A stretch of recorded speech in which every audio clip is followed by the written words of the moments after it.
the threat of the virus to her city seriously. Originally, they told us that we didn't have the level of cases that necessitated it, so we should be happy. They said they were trying to get out of the testing and didn't want to add additional sites. I think now, seeing the great need and the great suffering, they are rethinking that decision.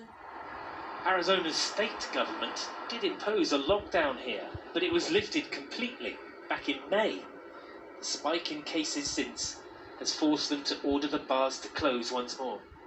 In those states where the initial lockdown didn't last very long, the coronavirus has once again found fertile ground. And as the disease makes its resurgence, so does the argument that attempts to limit its spread run contrary to the American way.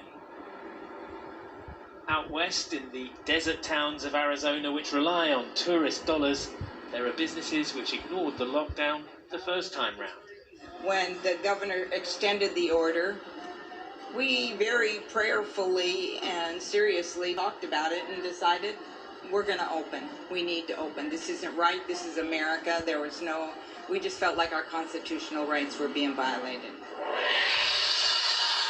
I have employees that depend on that paycheck week to week.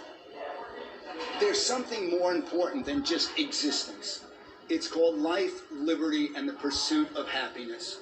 And that involves risk. So you have to work, you have to make a living. You don't destroy an entire economy and people's lives for the possibility that someone may get sick.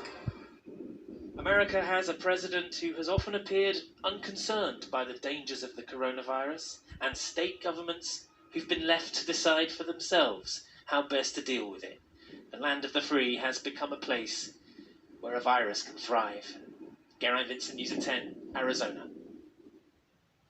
Serbia's handling of the coronavirus has been something of a success story. A harsh lockdown lifted in May has kept deaths to just 330, but hundreds of people are besieging the parliament in Belgrade tonight.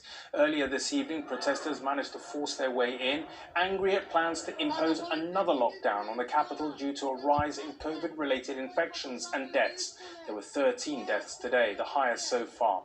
Police managed to force them outside, and this is the scene live.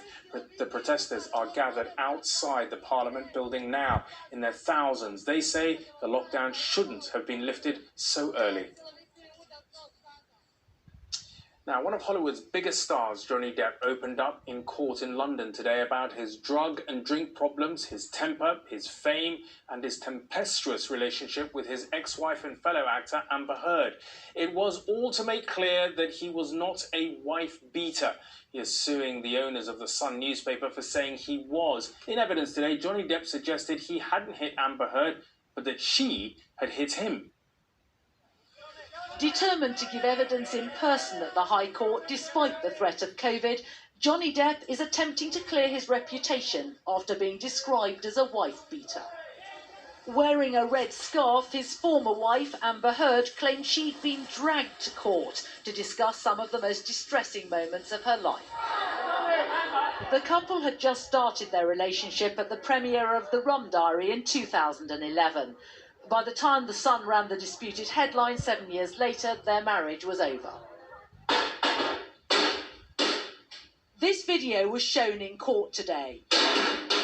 Taken in 2013,